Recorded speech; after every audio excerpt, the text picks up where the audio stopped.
Okay okay silent గా ఉండండి please. Silent గా ఉండండి సార్. పాసిపోయిన వార్తలు, పాసిపోయిన న్యూస్ ఎప్పుడు ఇస్తారు జగ్గంపేట? అది 5 నెలలు అయింది. 5 నెలల వార్త తీసుకొచ్చి ఈ రోజు వెంకటరెడ్డి గారు టిక్కు టిక్కు అని చూపిస్తే మనం చూస్తామా? ఒక్క నిమిషం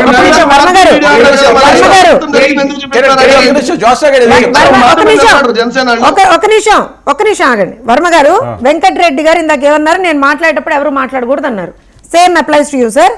మా పార్టీ ఆయన వర్షన్, మా పార్టీ మీటింగ్ పెట్టుకున్నాం, మా కార్యకర్తల కోసం మీటింగ్ పెట్టుకున్నాం, మీకెందుకు ఇబ్బంది, మీకెందుకు భయం, ఇది ఆయన మాట.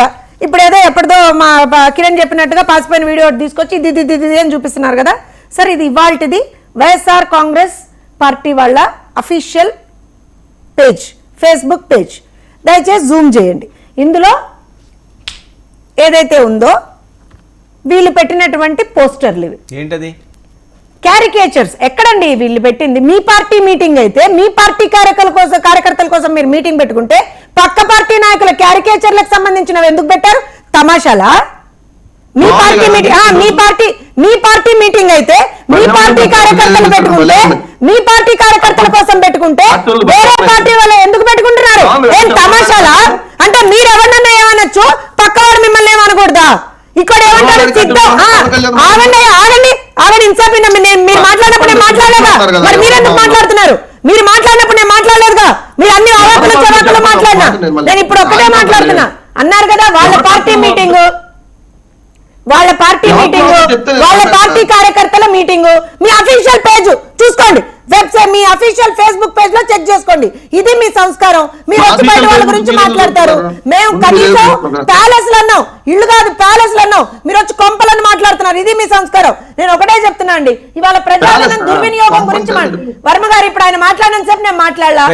ఆ సంస్కారం ఆయనకు ఉండాలి, ఆ సంస్కారం ఆయనకు ఉండాలి. మీరు మాట్లాడిన సేపు నేను మాట్లాడలా. నేను మాట్లాడినప్పుడు మీరు మాట్లాడద్దు. సంస్కారవంతంగా బిహేవ్ చేయండి. ఎలాగో మీ పార్టీకి అది లేదు, మీ పార్టీ నాయకుడికి అది లేదు, మీరన్నా ఉన్న మీ సంస్కారాన్ని కోల్పోకండి. ఇప్పుడు ఏమంటారు? మేము ఎక్కడైనా ఆగండి. మీరు ఎన్ని అబద్ధాలు మాట్లాడినా అటు జనసేన కావచ్చు, మేము కావచ్చు, నోరు మూసుకొని అబద్ధాలు చెప్పాడు ఈ ప్రపంచంలో ఉంటాడా? సరే మీరే మాట్లాడుకోండి పోనీ. రేపటి నుంచి మీరే ఆయనతో ఇంటర్వ్యూలు పెట్టుకోండి సార్. ఎందుకు పక్క వాళ్ళు? నేను ఒకటే అంటున్నా అంటే ప్రజాధనాన్ని మేము దుర్వినియోగం చేయలేదు అని మాట్లాడుతున్నారు. ప్రజల కోసం కట్టినటువంటి ప్రజావేదికని వాళ్లే కూల్చేశారు. ప్రజలకి సంబంధించినటువంటి ఏవైతే ఆస్తులు ఉన్నాయో, అంటే ఏవైతే బిల్డింగ్స్ ఉన్నాయో వాటి మీద వీళ్ళ పార్టీ రంగులు వీళ్ళేసి మళ్ళీ కోర్టు మొట్టికాయలు మొట్టిందని అవే రంగులు వీళ్ళు తీసేశారు. ఆ డబ్బులన్నీ ఏం వైఎస్ఆర్సీపీ పార్టీ అకౌంట్ల నుంచి రాలేదు సార్. వైఎస్ఆర్సీపీ ఏమి వాళ్ళ ఖజానా నుంచి ఇవ్వలేదు సార్. ప్రభుత్వ ఖజానా నుంచి తీసుకున్నటువంటి డబ్బులు సార్. ఇలా వీళ్ళు ప్రజాధనాన్ని మేము దుర్వినియోగపరచలేదని చెప్పి వీళ్ళు ఇవాళ వచ్చి నీతులు చెప్తారు. ఇంకో విషయం ఏంటంటే మేము ఎక్కడైనా దూకుతాం, మీరు ఎక్కడైనా దూకండి పోయి, ఇవన్నీ మమ్మల్ని అంటున్నారు కదా. సరే మేము ఏదో ఒకటి చేసుకుంటాం, కానీ ప్రజలు మాత్రం మిమ్మల్ని బంగాళాఖాతంలో కలపాలని చెప్పి ఖచ్చితంగా డిసైడ్ అయ్యారు. ఇది గుర్తుపెట్టుకోండి.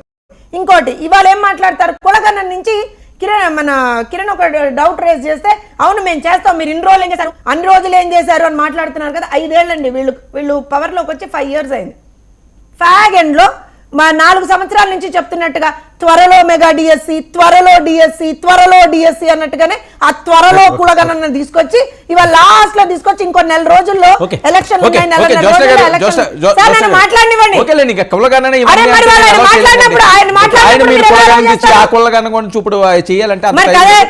నేను ఒకటే చెప్తున్నాను, నేను మీకు ఇప్పుడు ఒకటి చూపించింది వాళ్ళ అఫీషియల్ పేజ్. మీ పార్టీ మీటింగ్, మీ పార్టీ కార్యకర్తల కోసం మీటింగ్ పెట్టుకున్నప్పుడు దమ్ము ఉంటే, సత్తా ఉంటే మీరు 5 సంవత్సరాల్లో ఏ ఎలగబెట్టారో అది మాట్లాడండి. అంతే తప్పించి వచ్చి పక్క పార్టీ నాయకుల్ని అక్కడ కూడా మళ్ళీ అదే ఏమంటారంటే పాచింతకాయ పచ్చలాగా తీసుకొచ్చి అదే రోదా ఏడుపు ఏమంటారు? ఏ దుష్ట చతుష్టయం షర్మిల చెప్పిందిగా నిన్న. ఏ దుష్ట చతుష్టయం షర్మిలే చెప్పింది. ఇంకెందుకు మళ్ళా బాధ? వాళ్ళందరూ రాష్ట్రానికి పట్టిన చీడ వచ్చి మీ సొంత చెల్లె చెప్తుంది. ఇవాళ మీకు కుటుంబ విలువలు లేవు, రాజకీయ విలువలు లేవు, ఏ విలువలు లేవు, బయటకు వచ్చి మాట్లాడతారు. ఎందుకు మాట్లాడతారో మీకే అర్థం కాదు. మీరు చేస్తే మాత్రం ఏమి ఎవరు మాట్లాడకూడదు. మీరు ఏం చేసినా ఎవరు మాట్లాడకూడదు, ఎవరు దానికి అడ్డు చెప్పకూడదు. మీ ఇష్ట రీతిని వచ్చి ఎవరిని పడితే వాళ్ళని ఎంత మాట పడితే అంత మాట అనేస్తారు. ఇవాళ వచ్చి మా డబ్బులని మాట్లాడుతున్నారు. ఇన్ని రోజులు వర్మ గారు ఎక్కడ ప్రభుత్వ కార్యక్రమాలు బడి పిల్లలకి ఇచ్చేటువంటి ట్యాబ్లకు సంబంధించినటువంటి దాంట్లో నిలబడి పెళ్లిళ్ళ గురించి మాట్లాడతాడు, ఇంకో చోట నిలబడి పవన్ కళ్యాణ్ గురించి మాట్లాడతాడు, ఇంకో చోట నిలబడి చంద్రబాబు నాయుడు గారి గురించి మాట్లాడతారు. ఇష్టారీతి. అప్పుడు అవన్నీ ఏం డబ్బులు ఎక్కడి నుంచి వచ్చాయి? ప్రభుత్వ ధనం కదా. ప్రభుత్వ కార్యక్రమాల్లో ప్రభుత్వ కార్యక్రమాల్లో మీరు పార్టీ ప్రచారం ఎలా చేసుకుంటారు? ఇవన్నీ అనకూడదు. రూపాయి తీసుకుంటున్నారు చెప్తున్నారు. రూపాయి కాదు మీరు రోజున ప్రజల మాన ప్రాణానికి ఏమాత్రం రక్షణ లేకుండా వాళ్ళని దోచుకుంటున్నారు. మీరు వాళ్ళని దోచుకుంటున్నారు. చెప్పకూడదు. ముందు మనం పాఠాలు నేర్చుకొని పాఠాలు చెప్పాలి. మనం మోడీ గారు భార్యను తిట్టింది ఎవరమ్మా? వెళ్ళి మాట్లాడండి సార్. మీ మాట నేను మీరు అడిగిన దాన్ని మాట్లాడుతున్నా. అర్థమైందా? నేను మిమ్మల్ని అడిగిన దాన్ని మాట్లాడుతున్నా. సంస్కారం ఉంటే దాని గురించి మాట్లాడండి. మీరు మాట్లాడిన దాని గురించి మాట్లాడుతున్నా. మీరే మాట్లాడాలి. సంస్కారం గురించి, భాష గురించి. కొడల నాని కోసుకొచ్చే మీరు, రోజా నాని కోసుకొచ్చే మీరు, పేరు నాని కోసుకొచ్చే మీరు మాట్లాడాలి. మీరు ఎందుకు మాట్లాడతారు సార్? మేము ఒకటి చెప్తున్నాం. మీ ఫ్రస్ట్రేషన్ పీక్ లోకి వెళ్ళిపోయాయి. ఓడిపోతామని డిసైడ్ అయిపోయారు. ఏదో లేకపోతే గాంభీర్యం ప్రదర్శించేసి మమ్మల్ని మించినారు అంటే ప్రజలు చూడట్లేదా? ప్రజలు మిమ్మల్ని గమనించట్లేదు అనుకుంటున్నారా? చేసేవన్నీ కూడా అన్ని తప్పులే. 5 సంవత్సరాల్లో వీళ్ళు చేసిన తప్పులే. ఇవాళ బయటకు వచ్చి అన్ని నీతి సూక్తులు, నీతి వార్తలు మాట్లాడుతూ ఉంటారు. బయటకు వచ్చి అక్కడికి వచ్చి దుష్ట చతుష్టయం మీకు చేత కాక పక్కన మీద పడి ఏడుస్తారు ఎందుకు? మీ అసమర్థ ప్రభుత్వం. మీకేమాత్రం కూడా సమర్థత లేదు. ప్రజల్ని వేపుకు తిన్నారు, ప్రజల్ని కాల్చుకు తిన్నారు. ప్రజలు ఎక్కడికక్కడ వాళ్ళ మాన ప్రాణాలకి రక్షణ లేదు. ఇవాళ ప్రతి ఒక్క వర్గాన్ని రోడ్డుకి ఇచ్చారు మీరు. అంగన్వాడీలు రోడ్ల మీద, వర్కర్లు రోడ్ల మీద, రైతులు రోడ్ల మీద, నిరుద్యోగులు రోడ్ల మీద, మహిళలు రోడ్ల మీద, ప్రభుత్వ ఉద్యోగులు రోడ్ల మీద, టీచర్లు రోడ్ల మీద, ప్రతి ఒక్కళ్ళని రోడ్డుకి ఇచ్చినటువంటి ఘనత వైఎస్ఆర్సీపీ పార్టీని మళ్ళీ బయటకు వచ్చి మాట్లాడతారా? మాట్లాడుతున్నారు మీరు. ప్రజలు కాల్చుకు తింటారు. అందుకే అంటున్నారు ప్రజలు ఇంటికి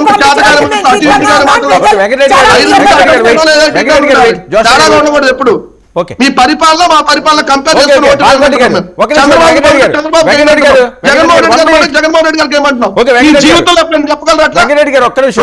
బాలకోటి గారు ప్లీజ్. సింగపూర్ జాతర, మలేరియా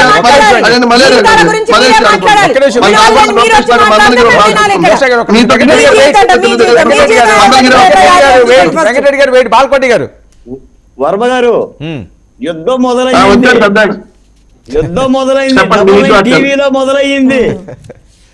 అక్కడి నుంచే మొదలైంది, హైదరాబాద్ నుంచే. పోతే వర్మ గారు, నేను హైదరాబాద్ లో లేను, మన పక్కనే ఉన్నా, మీ పక్కనే ఉన్నా. బాలకోటయ్య చేరితే తెలుగుదేశం పార్టీలో చేరొచ్చు, లేదా కండువా కప్పుకోవచ్చు. జగన్మోహన్ రెడ్డిని తిట్టనక్కర్లేదు అన్నాడు. ఇదిగోండి, ఈ కండువా రంగు ఏంటి చెప్పండి? ఇది అందరికీ ఆకుపచ్చగా కనిపిస్తుంది, వెంకటరెడ్డి గారికి మాత్రం పసుపచ్చగా కనిపిస్తుంది. దీని రంగు బులుగు కనిపిస్తుంది, వెంకటరెడ్డి గారికి మీకేందంటే చెప్తున్నా నేను వెంకటరెడ్డి గారిని కూడా తెలుగుదేశం పార్టీలోకి తీసుకెళ్తా. Are you coming? Please welcome. ఒక మాట చెప్పాను, వదిలేస్తే రాజకీయాల్లో లేసి ఇంట్లో ఉంటా. మీలాగా ఆడికి భజన చేసేటటువంటి బ్యాచ్ మనం కాదు. మీరు కూడా భజన చేసే బ్యాచ్ కాదు. నిన్నటిదాకా పచ్చకండ వేసుకొని మళ్ళీ తెలుగుదేశం పార్టీలో జాయిన్ అయ్యాడు. వాళ్ళు పులికండ వేసుకొని ఇక్కడ గాలి మాట్లాడి మళ్ళీ తెలుగుదేశంలో రేపు జాయిన్ అవుతాం. ఆ రోజు విశ్లేషణ తరపున పిలవండి సార్. ఏదో విశ్లేషణ ముస్లింలో పిలిచారు కదా, అది వేసుకున్నాడు అని చెప్పి. వర్మ గారు ఒక అధికార పార్టీ ప్రతినిధిగా ఉన్నప్పుడు బాధ్యతతో మాట్లాడటం 456 వైసీపీ పార్టీ, అలాంటి ప్రతినిధులు పెట్టుకున్న వైసీపీ పార్టీ ఏం గెలుస్తుందండి? ఏం గెలుస్తుంది? నేను బహుజన కులాల జేఏసీని మీద పడితే ఎవరు పుట్టాలని కోరుకుంటారన్నప్పుడు బహుజన ఏమయ్యావయ్యా? అంబేద్కర్ గారి విగ్రహాన్ని ఏదైతే విజయవాడ నడిబొడ్డులో పెడితే జీవించుకోలేకపోయిన తెలుగుదేశం పార్టీకి లేదంటే ఆయన మరి బహుజన జేఏసీ కాదు. చంద్రబాబు నాయుడు డబ్బులు ఇస్తే ఏ పనైనా చేస్తే గాలి జనం చేసి పెట్టుకోండి, బహుజన్ చేసి కాదు మీరు. పేరు మాట్లాడారు. ఎవరు నీతులు చెప్తారా? మీలాంటి వాళ్ళు ఎంతమంది మీలాంటి వాళ్ళు 100 మంది నమ్మంటున్నా, మాకు కిక్కు ఉండదు కదా ఒక్కరు వస్తే. ఇదిగో బాలకోటయ్య కూడా బులుకండువా వేసుకొని అంబేద్కర్ గురించి మాట్లాడే. అవునా, ఆయన పచ్చకండ వేసుకొని తెలుగుదేశంలో జాయిన్ అయ్యి పసుపు కండ కప్పుకున్నాడు, నువ్వు ఇప్పుడు బులుకండ వేసుకుని మళ్ళీ పసుపు కండ కప్పుకుంటావు. మీ చరిత్ర ఎవరో తెలియదు, మీ పసుపు ఎవరో తెలియదు, మీరు ఎవరు డబ్బులు ఇస్తున్నాడో దేవుని అవమానించి మొత్తం లిస్ట్ మాకు తెలియదు అనుకున్నా. మేము అధికారంలో ఉన్నాం మిస్టర్ బాలకోటయ్య. ఎవ్రీథింగ్ ఎవడు ఏం పని చేస్తున్నాడు, ఎవరు డైరెక్షన్ లో పని చేస్తున్నాడో తెలియనంత అమాయకంగా ఉన్నాం అనుకుంటున్నారండి. ఆయన మాట్లాడారు. ఎవరు మాట్లాడితే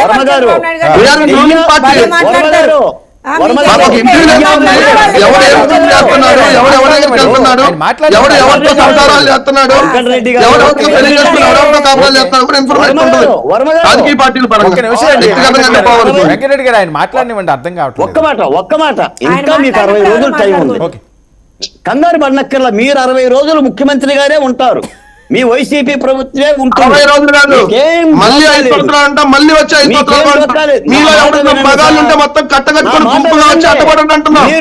అయినా వెల్కమ్ అంటున్నాం, అయినా వెల్కమ్ అంటున్నాం. ఎక్కడ తగ్గేదేలే, అధికార తగ్గేదేలే. మంచి చేసాం మాకు ఓటేయండి, మంచి చేయకపోతే అక్క మా ద్వారా మంచి జరిగితే ఓటేయండి, అన్న మా ద్వారా మంచి జరిగితే ఓటేయండి అంటున్నాం. ఈ దొంగల ముసుగులో ఒక రాబందుల గుంపులు చెప్పే మాటలని 2014లో మోసపోయారు, మళ్ళీ మోసపోతుందని చెప్తున్నాం. చెప్పారు కదా ఆయన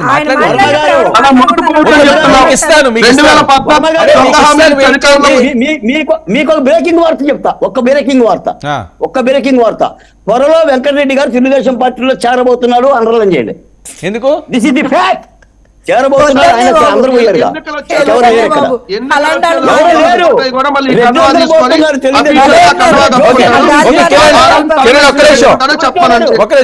నేను బతికినా చచ్చినా వైఎస్ఆర్ కాంగ్రెస్ పార్టీలో ఉన్నా, లేదా రాజకీయాలు చేసి సరే ఎందుకండి వాగ్దానాలు అవసరమే ఉంది. జోష్ణ గారు తీసుకుంటారా వెంకటరెడ్డి గారిని? చచ్చిపోయినా అమ్ముడు లేదా రాజకీయాలు వదిలేస్తా. ఉద్యమాల